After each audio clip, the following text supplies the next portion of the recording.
Hi there. I'm Dr. Kevin. I'm 60 years old, and for over 35 years, I've dedicated my life to studying senior health here in the U.S. And today, I want to tell you a little story, a simple one, but incredibly important. A story that starts right inside your kitchen. You see, something seemed totally harmless, like a potato, a morning cup of coffee, or a fresh tomato. But if you store them the wrong way, they can quietly become your body's worst enemy. I've had so many patients over the years, smart, careful people.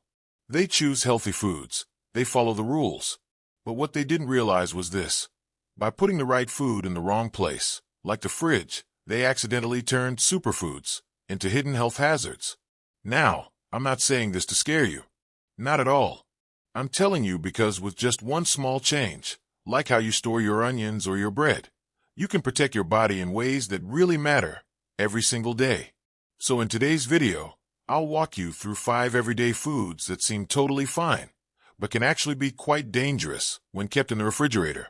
And trust me, the last one will absolutely surprise you. Backhand index pointing right if you're over 50, or caring for someone who is. Don't miss this video. Hit subscribe, so you won't miss my weekly tips on staying strong, sharp, and independent. And if you find this helpful, please share it with someone you care about, because sometimes the small reminder can save a life. Let's get started. Have you ever bitten into a cold tomato straight from the fridge and thought, wow, this has absolutely no taste? I'm asking not to be poetic about food, but because there's actually something strange and kind of important about how we store something as simple as a tomato. Now, I want you to imagine this. A ripe tomato, freshly picked from a summer garden. It's warm from the sun, and just brushing your hand against it releases that familiar, sweet smell. That smell, that flavor, it's alive. It's hundreds of little flavor genes working together, singing in harmony. But the moment you pop that tomato into the fridge, that song, those flavor genes, get shut down. Not paused, not muted, shut off, permanently. Science has shown that when you refrigerate tomatoes, hundreds of the genes responsible for flavor literally stop working. And even if you take it out, let it come back to room temperature, it's too late. The flavor's gone for good. One of my older patients once joked, "Doc, my fridge tomatoes are blander than my love life after retirement." We both laughed, but honestly, that joke has a lot of truth behind it. But it's not just about taste. Cold storage also cuts up to 65% of the lycopene in tomatoes. That's a powerful antioxidant that's been shown to help fight cancer, protect the heart, and even keep our skin healthy as we age. I know a lot of us, especially after 50, start paying more attention to supplements, vitamins, anti-aging pills. But sometimes, the best thing we can do for our health comes from the smallest, simplest actions, like how we treat a tomato. So here's my honest advice, not just as a doctor, but as someone who's walked with hundreds of patients on their health journeys. Keep your tomatoes at room temperature.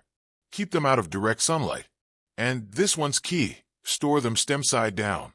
It's a tiny shift, but it keeps both flavor and nutrients intact. Like bringing the garden right into your kitchen. See, some things seem harmless, but when mishandled, they lose their true value. And I think health is kind of the same way. It's not always about expensive treatments or fancy diets. It's about the small choices, every day, every meal, even every tomato. Have you ever felt that way? That growing older makes you notice the little things more? If so, you're not alone. I feel it too. And I believe we still have so much to learn, to enjoy, and to savor. Have you ever taken a sip of coffee and thought, wait, where'd the flavor go? And I'm not talking about watered-down gas station coffee or cheap instant packets. I mean the good stuff. The premium roast you bought from that fancy little coffee shop, sealed up tight, stored in the fridge to keep it fresh. And yet, when you brew it, it tastes like dishwater. One of my patients, he's a retired aerospace engineer, lives quietly with his wife now. He told me, "Doc, I drink coffee every morning, but lately it's just flavorless. It feels like my whole day starts off dull." And honestly, I get that, because he's not the only one. Plenty of people I work with, especially over 50, have told me the same thing. Not just about coffee, but about life in general. It's like everything starts to lose its flavor. But here's the thing. The problem's not the coffee bean. It's your fridge. A lot of people think putting coffee in the refrigerator keeps it fresher. But that's actually one of the most common mistakes, and almost nobody talks about it. You see, coffee beans are like little sponges. They soak up the smells around them really well. So if you've got salmon, butter, garlic, or leftovers in there, those aromas get sucked right in. And poof, there goes your perfect morning brew. Studies have shown that within just 1 week, coffee stored in the fridge can lose up to 60% of its aroma. And that's why your coffee's lost its magic. Now, I want you to picture something. You've worked hard your whole life. Saved, sacrificed, provided, and now you finally have some time for yourself. You just want to enjoy the little things, like sharing a warm cup of coffee with your partner in the quiet of the morning. But if even that moment feels dull, tasteless, how do we get the feeling back?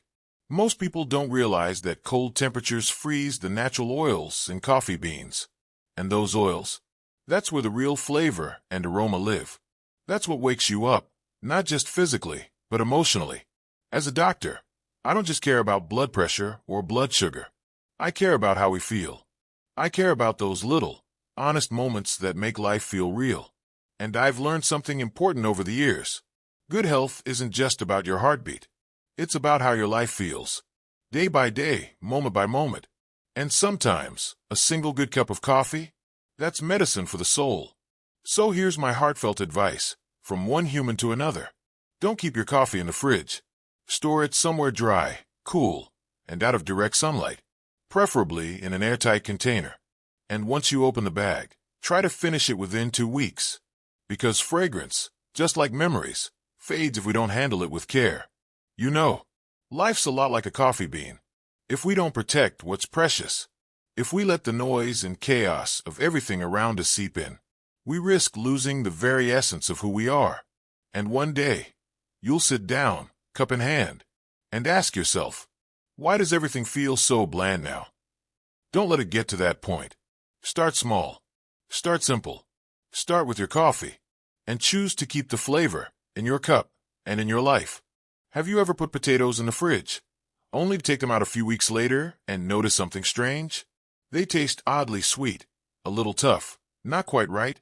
One of my patients, Margaret, she's 67, once told me, "Doctor, I boiled the potatoes just like I always do.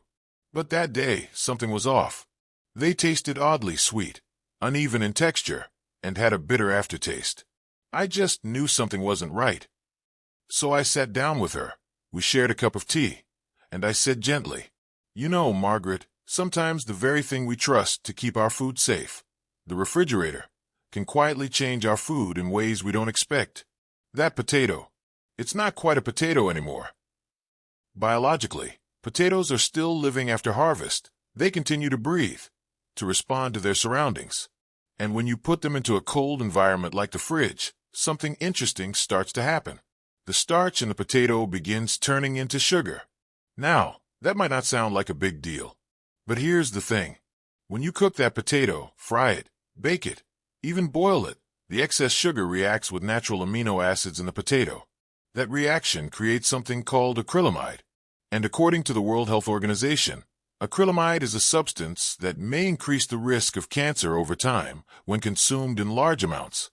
Let me paint a picture for you. You're preparing dinner for your loved ones. A simple meal, golden, crispy potato wedges on the table. But here's the catch, because those potatoes were stored the wrong way, you're unknowingly serving up a tiny dose of what I call a soft poison. Not all at once, but little by little, day after day. And it gets worse. After just 2 weeks in the fridge, the sugar level in potatoes can triple. The texture becomes odd, kind of hard, kind of mushy, and the flavor? Not the good kind of sweet, just wrong. That's a clear sign the potato has changed. Its nutrients, its texture, and its safety are no longer what they once were. So what's the solution? It's simple. Don't store your potatoes in the fridge. As a doctor who's worked with older adults for decades, I always tell my patients, good health doesn't start with the latest pill or fancy supplement. It starts with the tiny choices, like where you store a potato. You see, Once we pass 50, life becomes a collection of small choices that matter more than we think. Like keeping your potatoes in a cool, dry, dark place, away from onions, which can cause sprouting, and out of plastic bags or airtight containers, which trap moisture and speed up spoilage. I've seen too many people lose their health over the little things they didn't pay attention to.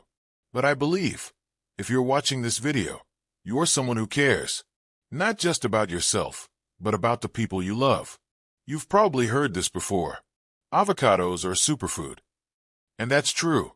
Over the past few years, they've been praised for being rich in healthy fats, vitamin E, and powerful antioxidants. A lot of people, maybe even you, try to eat one every day, hoping it'll help their heart, skin, and overall health. But here's something most people don't realize, and maybe you haven't either. When you put an avocado in the fridge, you're actually killing off most of its benefits. I remember a patient of mine, Elaine, she's 71, telling me, "Doctor, I eat avocado every day. Organic, expensive ones too. But I don't feel any different. My skin's still dull, I feel tired, and my heart races when I climb stairs.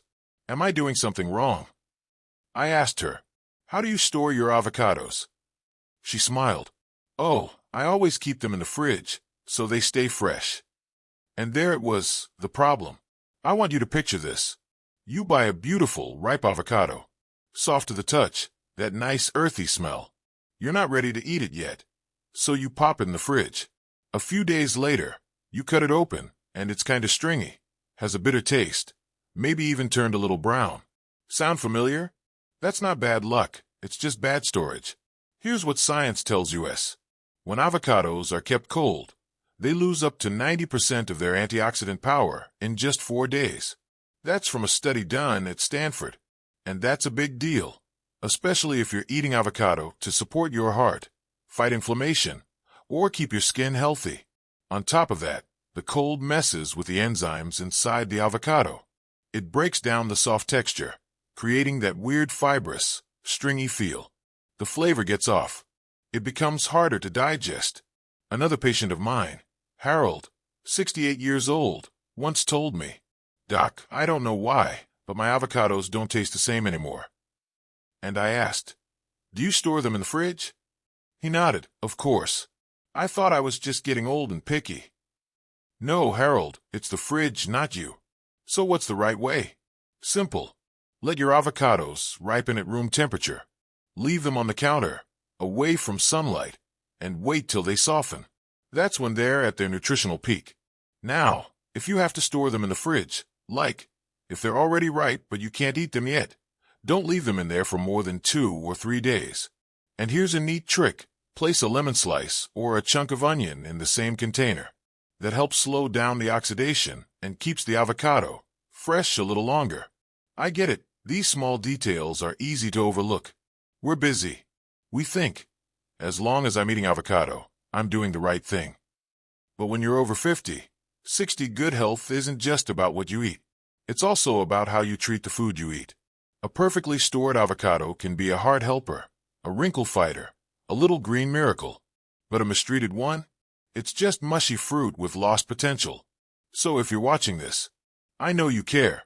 You're here because you want to do better, for yourself, for your family.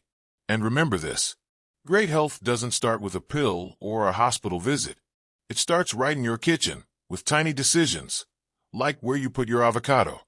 Those little things, they add up, and they matter. I want you to imagine this. You're getting ready to cook a really comforting meal, maybe your family's classic chicken soup, or just a simple stir-fried veggie dish. You grab an onion, start slicing, and that familiar, earthy smell fills the air. You smile. There's something about onions. They always bring a sense of home, don't they? Something warm, something familiar. But let me ask you something. Have you ever stored onions in the fridge? I have. A lot of people do. It sounds logical, right? Cold keeps things fresh longer. But here's the thing. That one little habit might be turning your onion into a silent health hazard, right there in your kitchen. You see, according to recent research, the high humidity inside a refrigerator creates the perfect environment for mold to grow on onions. And not all mold is harmless. There's one type in particular that can produce aflatoxin, a toxin the World Health Organization classifies as highly carcinogenic. I remember an older patient of mine. She was in her early 60s and absolutely loved cooking. She once told me that every time she pulled an onion out of the fridge, it felt wet, kind of mushy, and strangely sweet, not at all like a fresh onion. When we looked into it, turns out just 2 weeks in the fridge caused the natural sugar content in the onion to increase by over 270%. That doesn't just mess with the flavor of your meal. It opens the door to serious health risks. So here's a thought I want you to sit with. Why is it that something so harmless, like an onion, can turn dangerous just because we put it in the wrong place?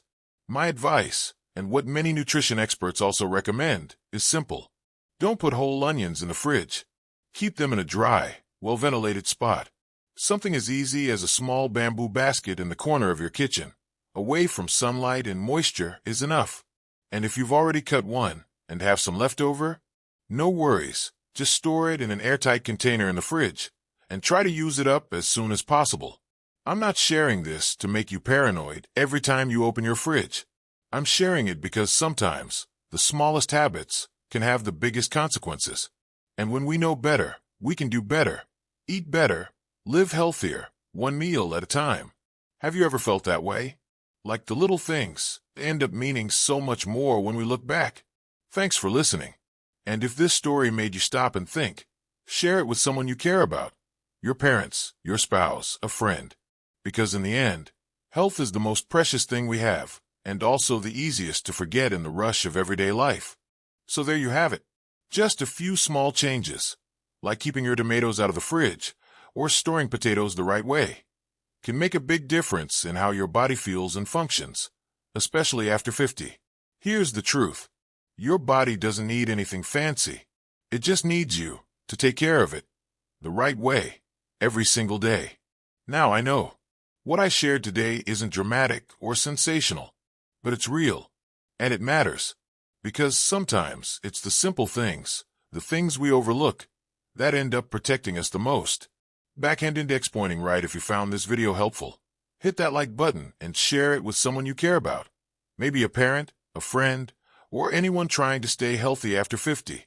Pushpin, and if you haven't yet, subscribe to the channel, so each week I can bring you more easy, science-backed tips to help you live stronger, feel better, and stay sharp.